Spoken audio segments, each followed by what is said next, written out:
Good morning, YouTube. Welcome to the Reptile Barn. I apologize, my voice sucks again. Just cannot seem to kick this.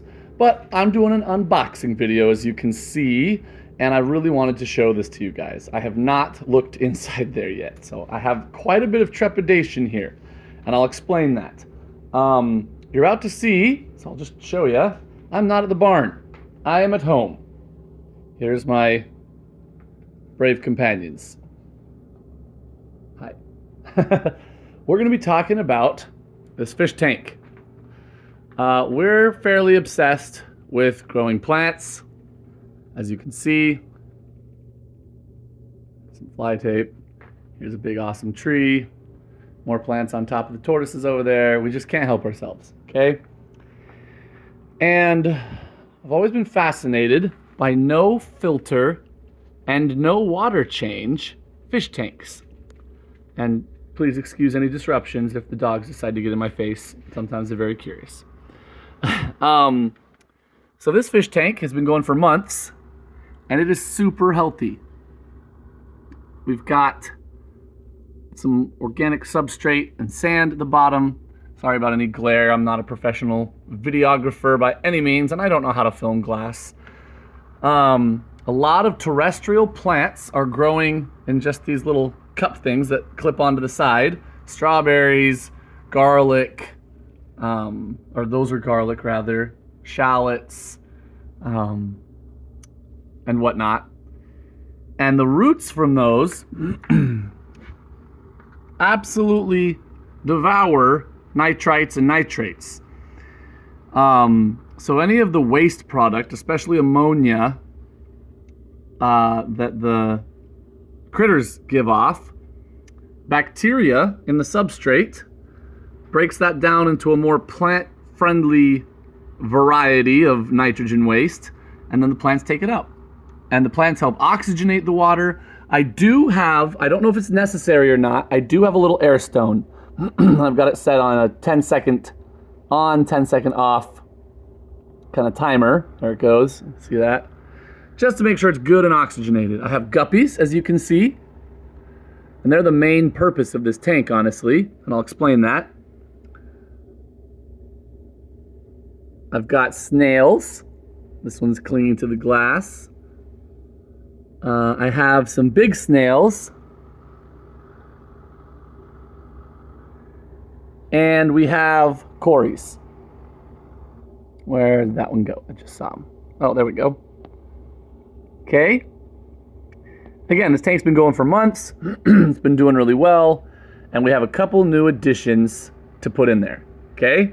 So that's what we're doing right now. Now, why do we have this tank, you might ask? And what does it have to do with the reptile barn? Well, hopefully someday we will successfully breed garter snakes. And we've had baby garter snakes in the past that just did not want to start out on rodents. So we noticed that they would really readily take live feeder guppies. And we thought, oh, guppies are easy to breed. Why don't we just do some of our own? So we did for a while. Then our baby garter snakes grew older and started taking mice. And eventually we stopped breeding guppies. Well, now we're going to be potentially breeding garter snakes at some point. And we thought, let's get some guppies going again, but I don't like all the water changes and just all the mess and work that it was to do a traditional fish tank.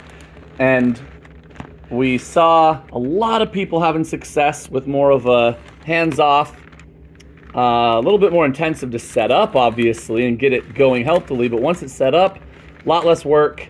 And I love the vibe better of a no filter, no water change fish tank, where it's just kind of a little ecosystem in there. And I'm so sorry for my clumsy handling here. I'm by myself. But today we're adding two new things to the fish tank. What do we got inside this one? Wow, he really wrapped this up. I'm gonna pause for just a minute. All right, these are trumpeter snails, I believe they're called. I'll have to double check that, but I think they're Malaysian trumpeter snails. And the reason I liked these was because they go down into the substrate, and they'll actually like seek out, detritus and stuff that's worked its way into the substrate, and they also help. That tunneling will remove pockets of gas from the substrate if that is an issue. And I was super nervous about this shipment, guys, and let me tell you why. So, you see that they were very, very, very well padded. By the way, this is what I'm truly excited about, but we'll do the snails first. But it was super well padded, but no, foam insulation, no heat pack. Not that our temperatures are super extreme. Our days have been in the low 50s, but still kind of cold. And I'm just used to shipping reptiles and they also didn't overnight them. It's been several days of shipping. So I was just super nervous coming from the reptile world, shipping aquatics. I didn't know how the water works. Does it stay oxygenated enough for them? Does it get dirty? I mean, these people who ship know what they're doing. By the way, these come from the Garden of Eder. So, there you go, if you want to look them up. But yeah, I'm going to get this bag sitting in the tub, or the tank, so that the water can start to equalize the temperature. And after a while, I'll open it up and start dripping some of the water from my main tank with them, so they can acclimate slowly. It'll be a long process, but I see snails moving, which is a great sign. I was so nervous, but they seem... I'm new to this, guys. I don't know much about aquatics, but I see a lot of them moving, so I'm really hopeful that this goes well. Let me get them in there, and then I'll show you what I'm super excited about. Not that I'm not excited about these. I definitely am. I'll just get them worked through my plants here. There we go. That'll just float for a while and the water will start to equalize. So let's go open up the next species. And I'm going to pause again. Guys, if you ever need newspaper for anything, just place an order with this company, because holy cannoli. That's a lot of newspaper. I'm still trying to work my way through it. Aha. Here we are. Let me zoom in. These little tiny guys are aquatic isopods. I am really excited about these. These little guys are not full grown, I believe. I see them moving all around. This is a great sign again. These, in my opinion, form a part of the aquatic kind of nutrient cycle that is often neglected in the world of aquatics. Now, I have no expertise in the world of aquatics, so someone down in the comments, correct me if you want to.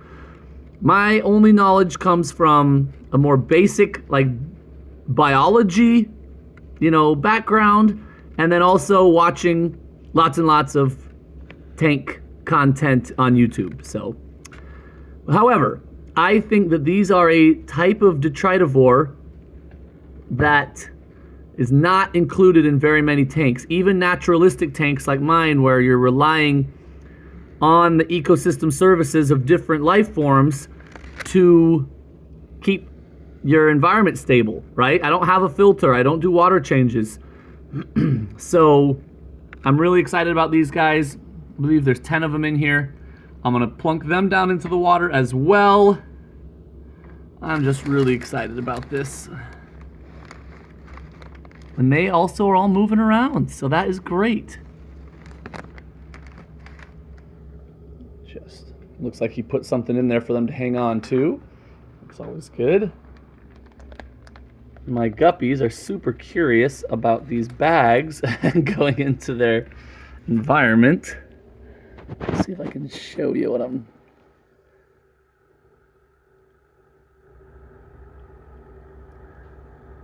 See those isopods squiggling around in there? And Where's the snail one? I don't even know.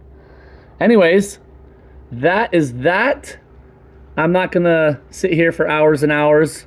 For you guys, I'm sorry. I just don't know how exciting it will be to see these tiny things you can barely see on the camera actually swim away. I just wanted to talk about what I'm doing, why I'm doing it, and give you guys a different kind of unboxing video. I hope you enjoyed that. If you guys like aquatic stuff, tank stuff, we're going to be doing more tanks, kind of like this, but on a bigger scale. If you're interested at all in seeing that on this channel, I'm happy to do it. It's just not our normal type of content, so just let me know. If not, that's also totally fine. I just figured I'd show you what I'm up to. It's nature and animal related, so I thought maybe some of you would appreciate it. So anyways, thank you guys so much for watching, and until next time, we're the Reptile Barn.